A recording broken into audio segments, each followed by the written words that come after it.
Hello and welcome to another coaching video, and in this one we have a Silver Morgana versus a Skarner, I believe. He's meant to be reworked about 25 years ago, and it still hasn't happened, so let's see what he can do. Obviously, Morgana's not the best matchup for the Scorpion because of her black shield. Remember to use your W as accurately as possible, and actually, when you're starting off like this, especially if you're doing a blue, maybe even leashless or so on, smite first, right? Smite the monster first because your W does more damage based upon missing health, which is something people seem to forget, you know. So percentage HP is always good, and when it's missing HP, like with Echo as well, right? Back in the day with Echo, we would smite this big grump with W passive. Missing HP is always, you get more damage quicker, right? So instead of saving it for the end. So obviously, you know, with Morgana, it's pretty straightforward to clear.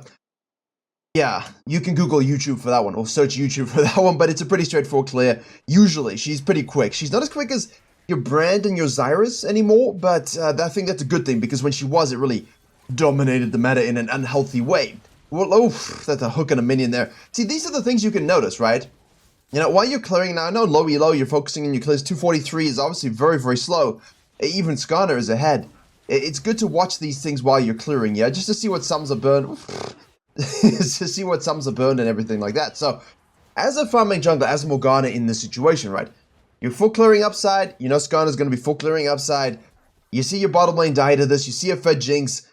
Don't tilt. Don't worry about it. Don't ping them. Don't do anything. Just finish your full clear. And you know, straight up, that your clear here is not efficient anyway. So it's not like you are playing mercifully either. And I kind of like here what the Skarner's doing. Whether this works out or not, in principle, I kind of like it. If you're a ganker who doesn't full clear as fast as, say, the enemy jungler, a 5-cap here, while not very good anymore, it's still a nice way to get some impact before the Morgana finishes her clear. Now, as I've always explained, as he comes down the river here, when you do a 5-camper up to the Grump, and you don't do the Grump, so you 5-camp, you ignore the Grump, and by the time you finished your blue, the Scuttle Crab has spawned.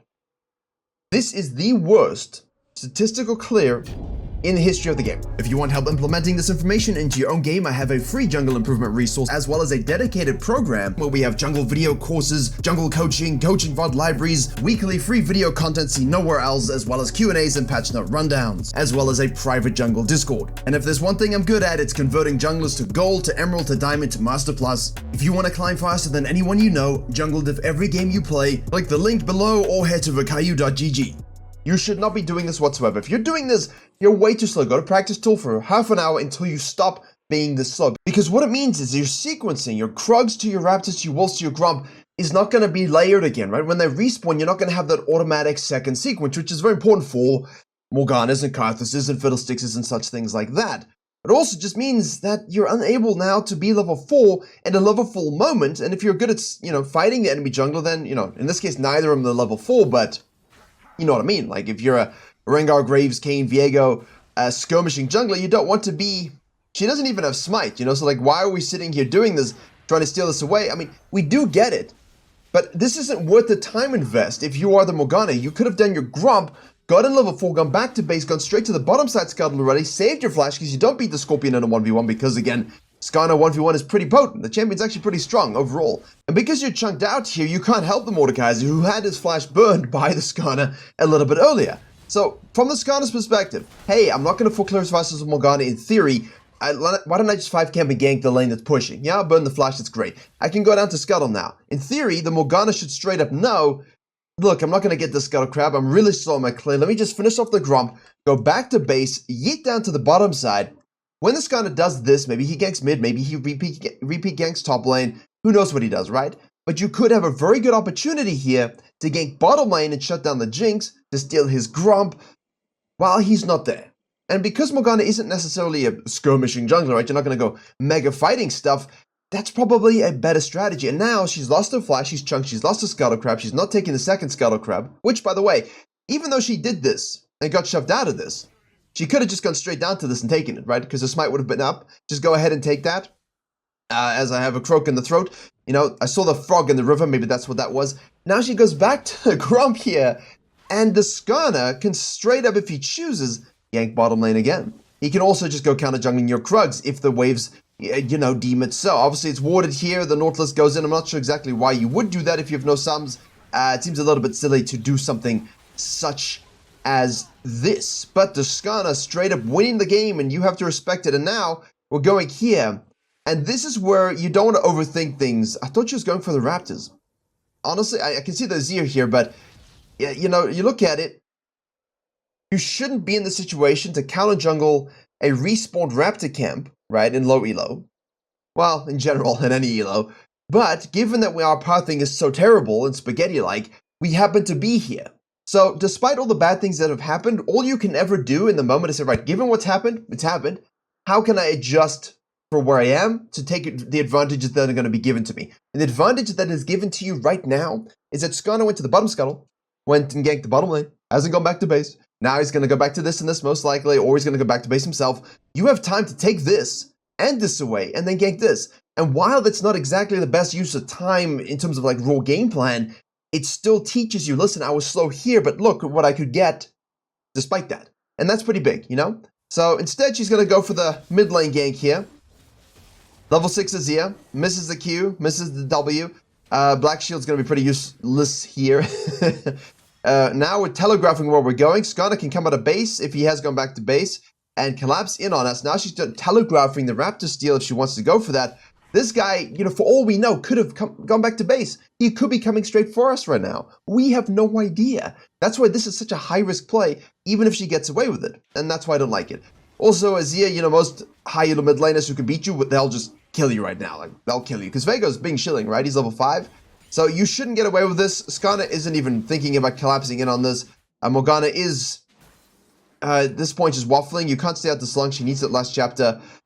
You know, always use your Q and then your W if you're in doubt, like, well, just in general, right? If you can hit them at the same time, like the Volibear combos, then great. We know this is done. We know this is done 100%. Now we're staying out. Way too long. No point for this. We see the Skarner on the top side here. We're going for this gank. We missed that. Wait for the Nautilus hook and then hit your Morgana Q. Wait for the CC, then hit it. We should be able to get it. Yes, we do. Very nice. Black Shield for some reason. GP ults ain't going to be enough. So again, you can say, well, she got kills. Don't result-based it. You could have done this anyway. You could have done this with a base as well, right? I don't know. Skarner, in the meantime, goes to his Krugs, as we saw here. Gets the blessing of an RNG scuttle. I don't know why we've gone Hearthbound Axe instead of Sheen. Probably Sheen is a little better if you're going to be Omega ganking like this guy is. 3 points in Q, so yes, he is. Ulted to the turret. Skarner's here. He says, hello, can we do something? GB's like, I'll shadow you. I'll shadow you. I can do that. Morgana finally goes back to base and gets the last chapter. We don't have ult here. Mordekaiser runs away. That is not Morgana. I think it's very abundantly clear, for many reasons, that's not Morgana, but they both begin with M-O-R, so there we go. Now, she's coming out of base. Finally, second spawn Krugs, second spawn Raptors, second spawn Wolves, second spawn Gromp. The problem is, this should all be third rotation, right? This is all second rotation. So from a low elo to mid MMR to high MMR perspective, you're looking at already at 8 minutes being one full rotation, one full clear behind where you should be. And that shows you where the issues lie. So, if we just decided to say, look, I'm slow, I'm going to take the Gromp, Skarner ganks top lane after 5 camp, I press tab, I see 20 CS, I know he's going to be in the top scuttle, let me just go back to base. Okay, no, way too late. We might have hit it, but way too late. So anyway, we saw the Skarner gank on the top side, Jinx ult misses there, and now he goes back down to the, well, he goes back to the top side. He stays in the top side, right? Because we saw him pass through this vision into this. He's going to snack this away as well, so we're going to know straight up, hey, look, we lost vision there from that shrine. And we have Azir here, level 8. So the question therein is, all right, I've seen Skarner top side. I know his red's up, right? He's most likely going to take that after the gank path down. Why, if I have all my camps up, would I go to the bottom side, right?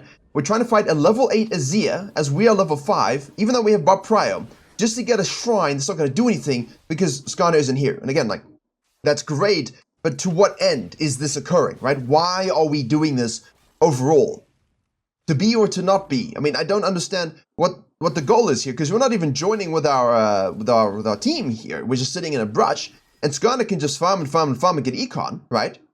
And that's the thing. You could also just go ahead and do this, right? If you wanted to. So if the Skarner saw this doomed fight, for example, he could just go ahead and take your whole blue side and take this the Void Beetle. But he's decided to rotate over, which I think in low elo is absolutely fine. Like, control your own stuff first, focus on your own journey. Control your jungle, control your objectives and your ganks, be there for your team. Sometimes it's a better baseline when you're learning how to jungle versus when you get to silver, gold, platinum, and you really want to deny and counter jungle and take objectives and things like this. So, 2 people die. The Morgana now just really compromised herself entirely. And yeah, they're terror diving here to get some kills. Whoa, Jinxie gonna die, I think. She does. They're overcommitting here, so again, don't result-base this if the Morgana ends up getting stuff. Because she shouldn't. And even though she does, you can say, look, I'm lucky. I got some shit here that I shouldn't have. And obviously, and obviously that's fine.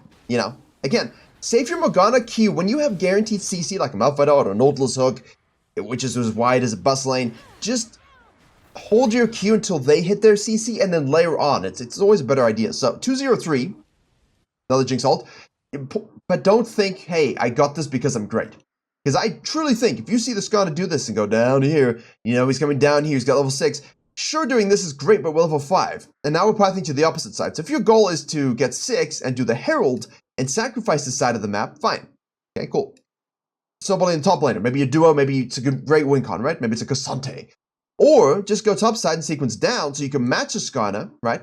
And then set up a counter gank with your Black Shield on his R, or maybe you can just cut out the red side quadrant. So you go blue, Gromp, Wolves, cut down here, because the 0 was here, right? Gank this before the Skarner finishes clearing, and now you can shove into the dragon and obviously decide, do I fight this, or do I simply fall back to my red side camps, reset, and then go straight to the Herald? You follow? I know it's a little bit more advanced than we normally do, but just replay it if you need to simulate that pathing again. But what you don't want to do is red side quadrant, go into the river, fight a guy 3 levels above you, who for some reason is too afraid to fight you. Your bottom lane rotates up, your mid lane rotates down, you go sit in a brush, the Skarner shows up first, and the only reason you aren't doomed from this is because they overcommitted Greek, because they're also bronze and silver, right? Like, that's the most important thing here. What you're looking at is, so here I would finish off the quadrant, obviously, but, yeah. We see this guy over here, now we got, what, 2,000 in pocket again? I think in these situations, I'm going free Herald. The Jinx is really, really fed. I do want to shut it down, but am I strong enough to do that at this stage? Without any assistance? No, so can we go ahead and do the Herald? I think in low elo, you gotta learn when to cut ties with the inting lane. And again, Kaiser's not inting. Nautilus isn't really inting. Like, they're just losing, but it's not horrific, right? The Jinx is at 5.2, she's at 4.7, 4.5. Like, it's a big deal. See, this is why I said, finish the quadrant, Krugs, Raptors, then reset. Go straight Herald when you see the Skarner down here. Now you snack this objective up. If he decides to gank bottom lane and stick it around, hey, thank you, hello, spank you, activate the Herald, get yourself some gold, don't need to take the charge, get yourself some gold, pull back to your blue side. See? We're using this quadrant clearing idea. So, before you do a quadrant, like right now, can I do an objective? Can I counter jungle? Can I gank? Yes, do all, yes! And then you can fall back to your blue side quadrant and finish it, and then reset, or if you don't need to reset at this stage, stay out and keep going. And then use the same logic. Right, I got a quadrant available. Can I do stuff before? No. Okay, I do the quadrant, and then you do stuff afterwards. But you're always asking yourself this question in low elo about quadrants, right? Quadrant clearing as a concept. It's really powerful when it breaks the jungle down like that. Now, obviously, you want to black shield yourself there, honey. Or not. Or you don't. You black shield him. Here's the thing. You also want to focus on sequencing, but quadrant clearing allows you to break things down a little bit. But I don't know why they were contesting a void beat, or what is this, a herald? I always forget this. That was gone. There's no point for them to contest this. It is what it is. We take the fight. We win. Cool. I'd have no issue here forcing some cash monies. I know it's not always how I teach to use the Herald, but I think it's better than not using it. Obviously, pay attention to bottom lane. The Jinx isn't here as well. Use your Black Shield accordingly. You're not looking to overcommit. You're just looking to get some gold. The problem is it takes us so long to push. We lose a lot of gold and econ ourselves. So when you kill a jungler like that, is it better just to farm? Is it better to use the Herald? I think in this particular game, it's okay to use it for cash, but pick and choose which lane is best. I mean, don't waste too much time on it where you're compromising your sequencing. And now, like, there's an RG Scuttle. You're low HP. You want to go dive a GP? With no HP? Knowing Skarner was just here? Take the crab, do your blue side, reset, spend your gold, go straight to the bottom side, ult gang, kill, shut them down, push this. Skarner shows up here, don't care, get all the plates for your Kai'Sa, very, very juicy. Fall back to this one, gank this sucker again. You see where I'm going with this? So we did a whole bunch of stuff. Da da da da da da da da da da. They know you're there. You're wasting time. You're waffling. You're hovering. You're doing nothing. You're sacking experience from the Mordekaiser, and this is not win. No. Well, it's not going to be in the. That's not going to be in the list of best flashes world. Maybe best flashes NA, but not the world.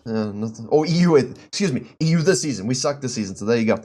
Yeah, but like, what? There's no econ, you know? There's no econ. Let me phrase it this way for you low elo junglers who want gold. Think about your existence as gold per minute. The thing that allows you to win and carry games is having more gold and experience than everybody else. So focus on gold. If you're standing still too long, no ganks, no plates, no farm, nothing, your gold per minute is going down. Keep it up, right? As high as possible. Always do things that will net you more gold per minute. Keep that as high as possible. Like, just always try to get that at 500 as a baseline. It's high, but that's your goal, right? Always try and get it to 500. So here, you activate your Herald, you get some plate gold. Nice. Now I'm low HP, so I'm going to take this grab. I can't do anything about this, so I'm going to go boom, boom, boom. Gold. Nice. Going to go back to base. See the Skarner. Better kill Jinx. Shutdown. Gold. Nice. Shuffle plates. Gold. Nice. Can I counter jungle because the Skarner is dead? Yeah, cool. Gold. Nice. Fall back down to these camps because gold. Nice. And you're always moving. Can I go and gank this now before I do the dragon? And always think about it that way. So when you're waffling and sitting still on a brush or moving somewhere, what's the possibility of you getting gold from the situation? If it's zero, if you're just trying to be a superhero for free, don't do it because it's not how you carry in low elo. Quadrant clearing, before and after, always the way. So now we are 303, despite our best efforts to not be 303. The Skarner here is down on the bottom side, and now she immediately says, let's go counter jungling, which is not the right call, necessarily. Because here, everyone's going to die. The Skarner thereafter, they're always going to go to the dragon, right? But what they could also do is counter jungle your stuff. So I'm very much a proponent of, look, I got 3 camps here. He's got 1 here, maybe 2 if it's spawned up, but I'm not really tracking. Like, this is an emotional counter jungling moment. Just take all of the camps and protect them from counter jungling. Hold the wave. Gold per minute. You know, it's better than going for the Raptors. Because you're crossing. Think about it this way. It's time, right? It's time. Not tracking the red. Not tracking the Krugs. All of this is time. Like, walking here is time. And gold per minute, right? Time-based as well. So if I can get 3 camps in the course of 30 seconds versus 1 camp in the course of 45 seconds to 60 seconds, which is better? Hopefully you can answer that yourself, but yeah. Now, the Krug camp will spawn, but again, these Qs are not it, unfortunately.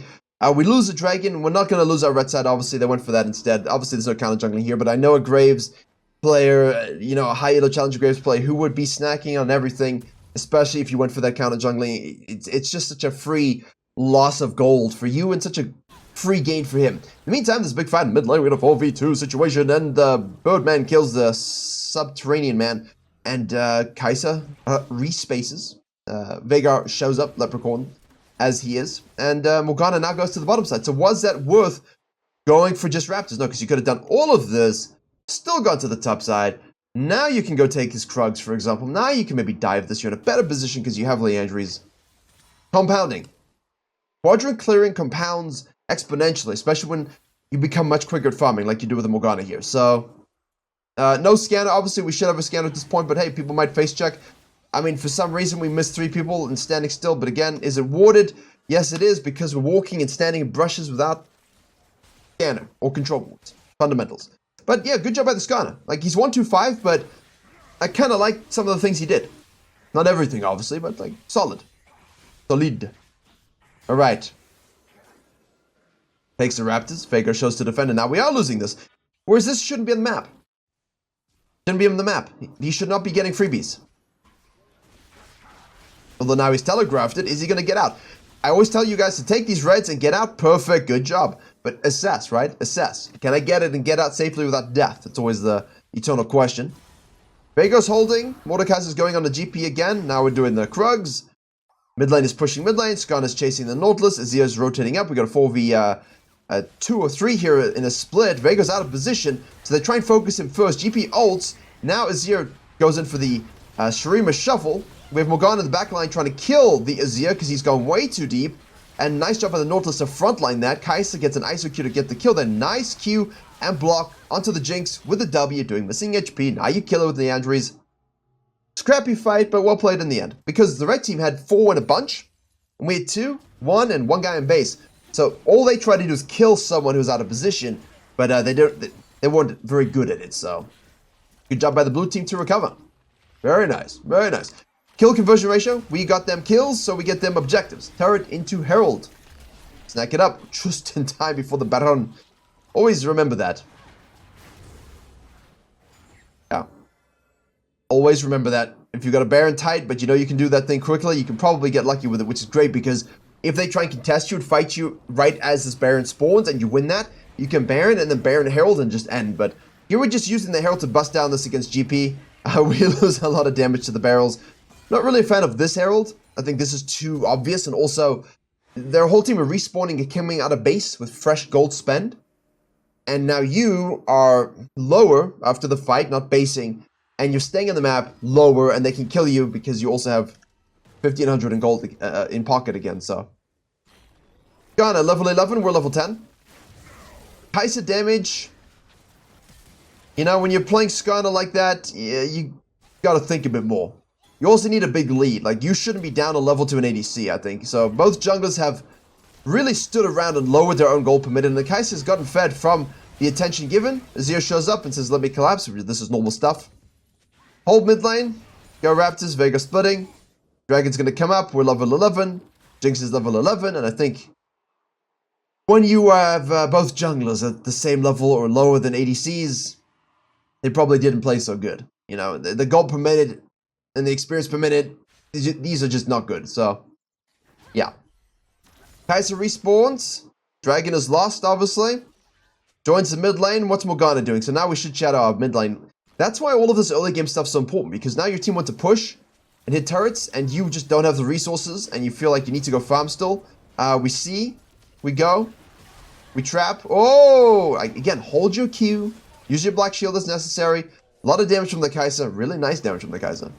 Boom! Goes the Jinx rocket. There's a Q for the album. And the W chunk plus the Leandra chunk. That's how you do it. Hit a nice Q. Press your W. That's about all you do. If you have ultimate, you can use it, but that's... Jinx is dead. Long live the new Jinx. Go and steal their red side now. Let's do it. This is good. This is good. Here I like it, right? Here we didn't go wandering into nothingness. Here we didn't go farming while our team tried to push. Here we saw our team pushing, so we decided to join. If you're going to do it, do it. Which you can, because everyone was dead. I like this too. But also imagine if you had saved your Herald here. You get this turret. You don't get inhib, which is good, but, you know, you get a turret with it. So now with Baron, that inhib is really easily taken. Blue buff secured. There's Lulu doing the shrines and orbs. Jinx is pushing the bottom lane. GB is pushing the top lane. We're doing the wolves. Cash in pocket, 1700. You know, I wouldn't have gone for the Zhonya's. I mean, we're playing a good game. You should have 1 Dark Seal. And 2, going straight for the Shadow Flame, needlessly large rod. No reason for the Zhonya's rush in this particular situation. Obviously, it's always useful, but I guess when your lower econ and your gold per minute is suffering from your bad jungle pathing, then having Zhonya's helps a lot more. Woof, this Kai'Sa's fed. That's what we like. That's why I said it's not something you really need to worry about.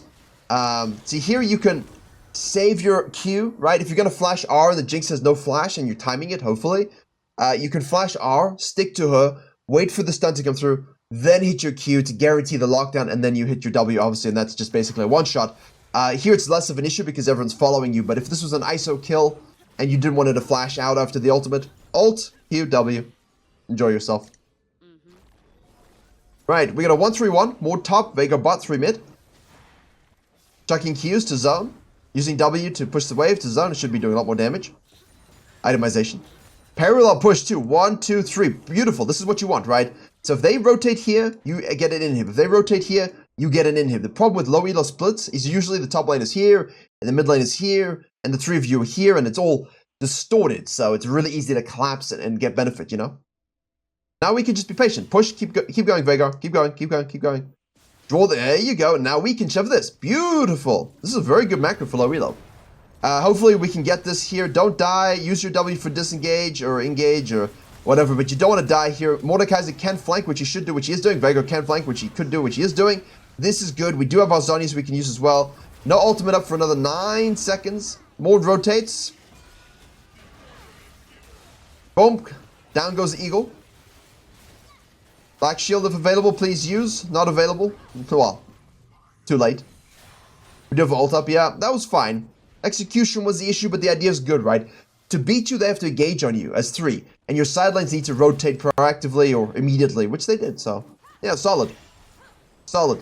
Now you can keep zoning. Nice hook by the Nautilus. Nice Q. There you go. See? Nautilus plus Veigar plus Morgana. Very painful. See, you have Zhonya's. So all you gotta do there is press R, position so that Jinx hits Zhonya's, and you win. But Kai'Sa shows up, so it's fine. Kai'Sa saves the day! But yeah, if you're caught out like that as Morgana, press R as Zhonya's. And just sit and hope that it gets stuns and your team can clean up, which most of the time they can, because your damage at this point... That's not Morgana. There we go. Your damage at this point, for example, is 476, and 476, and the stun 1.75. That scales now, right? That's stun 1.5 to 2 seconds. This goes up to 3 seconds, so that's 5 seconds stun at level 16. That's hilarious. That's just funny. Take all of these camps, wait for your Kai'Sa. I would take the red, then join up. I mean, if you see a fight, rotate to the fight, obviously. Ult, Veigar. Skarner has no ult as well. With Black Shielded the Veigar. 3 cheap assists. Don't know why we're going this way. We could be sitting in the backline chucking Qs. Like right here, we could be chucking Qs, chucking Ws. We could be going in with the R, you know. So I don't know why she was so safe around the top. That's not good. But overall, very nice. Very nice. Should end here because Azir's top lane. Just sit on the back line, zone with your Qs, hit your Qs. Any Q that hits will force an orange from the GP. Or we'll have follow-up CC, so. Well played, honestly, by the Skarner early. Terrible pathing later on. Stopped being efficient. Started running at people being caught out. The Morgana had a decent game in respects to certain things, but as we saw, a lot of mistakes where she could have dominated the game a lot more easily. Especially when you have this kind of Kai'Sa, so. There you go. Low elo is difficult sometimes, but sometimes if you understand why it seems difficult, it becomes simple. Virkayu GG for more. And otherwise, I will see you in the next video.